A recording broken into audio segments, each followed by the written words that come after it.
Kolekcionāre Ilona Jahimoviča no somiņas izņem spogulīti, un tādu viņai ir daudz. Ogres vēstures un mākslas muzeja izstāžu zālē, kura uz pusotru mēnesi pārvērsta teju par buduāru, izstādīti vairāk nekā 100 antīkie spogulīši.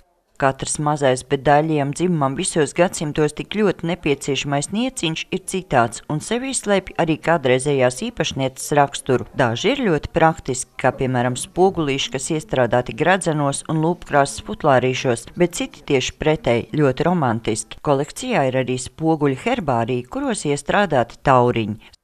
Te ir arī tādas konstrukcijas, kuras var nosaukt par kolekcijas noslēpumu. Šeit ir spogulis nazis, ar kuru sieviete kādreiz aizstāvējuši savu godu. Šeit ir arī vēdeklis, kurā ieslēpts spogulis un ar kuru nemanot varēja palūkoties, kā tu ballē izskaties.